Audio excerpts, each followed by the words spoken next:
Blessed are the eyes that see what you see. For I tell you, many kings and prophets have desired to see what you see, and have not seen it. To hear what you hear, and have not heard it.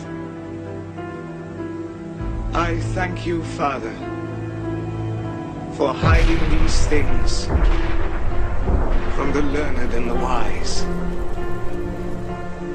and revealing them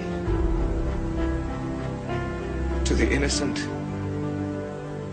and the simple.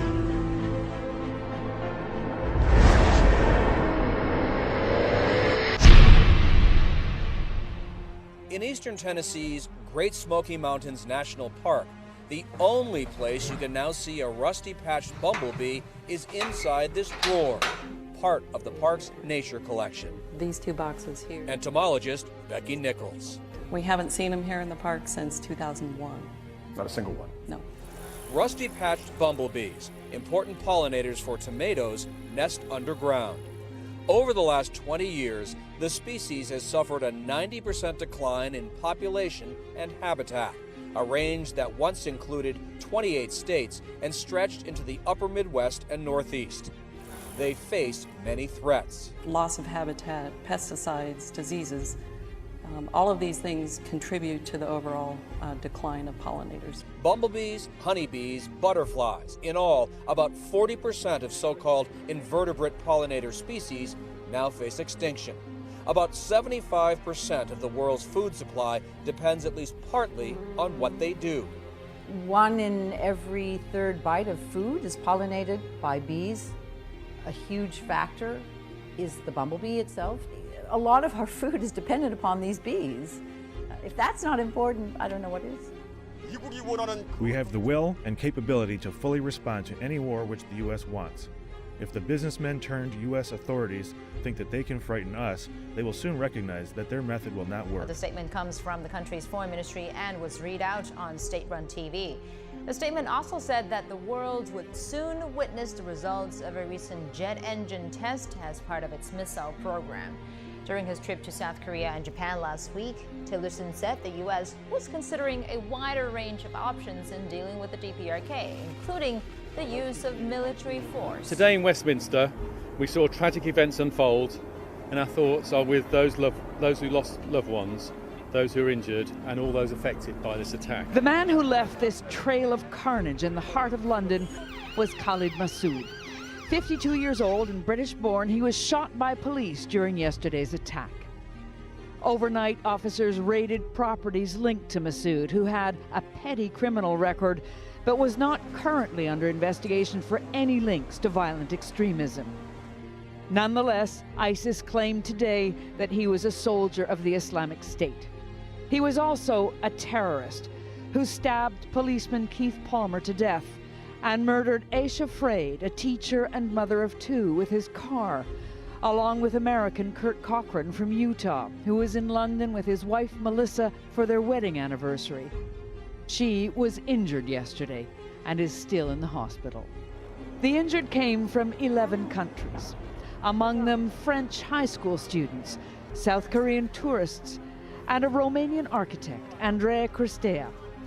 In this security camera video, as the car barrels along the sidewalk, she tumbles off the bridge into the icy river. In Parliament, politicians observed a minute of silence and then heard a tough-minded message from Prime Minister Theresa May.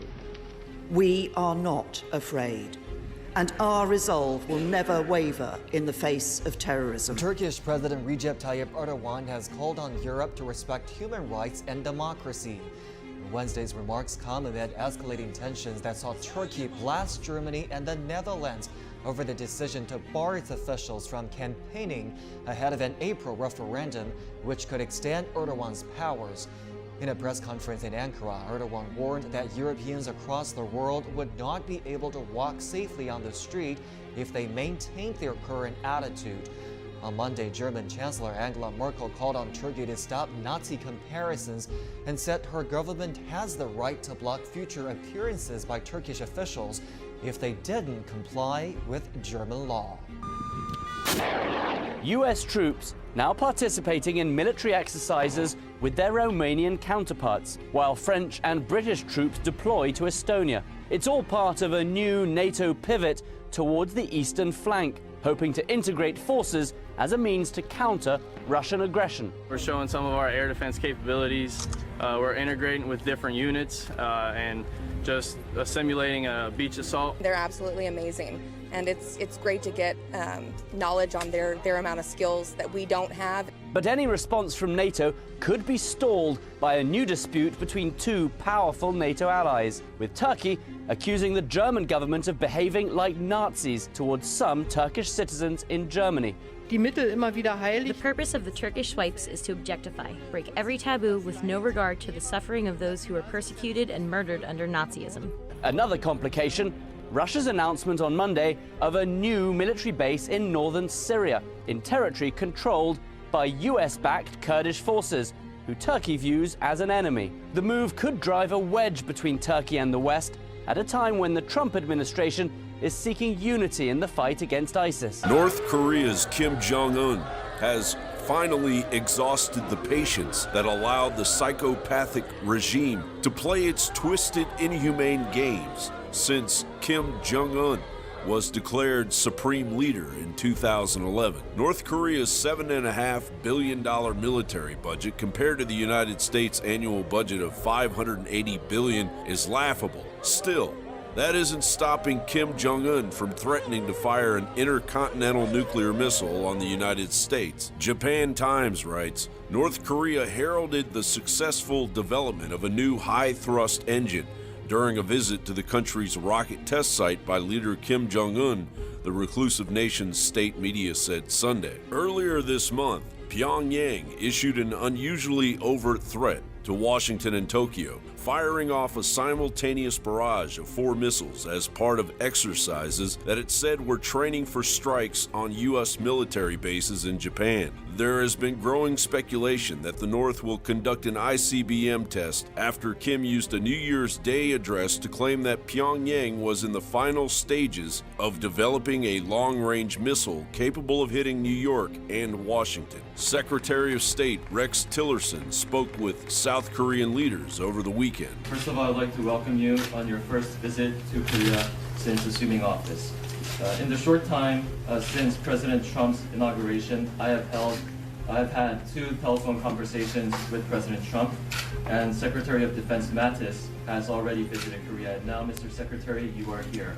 I believe this is testament to the importance of the ROK-US alliance and the close partnership that we enjoy. Thank you, Minister Han, for your warm welcome.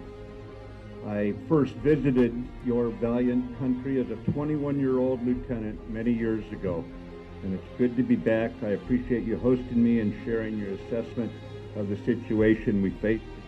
The United States stands by its commitments, and we stand with our ally, the South Korean people.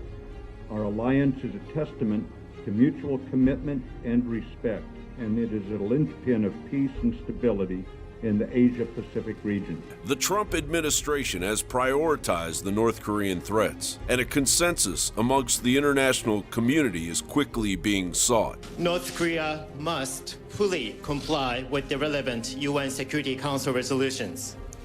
He assured me that the United States will always with Japan 100%. And to demonstrate his determination as well as commitment, he is now here with me at this joint press conference. President Trump and I myself completely share the view that we are going to promote further collaboration between the two nations, and also we are going to further reinforce our alliance.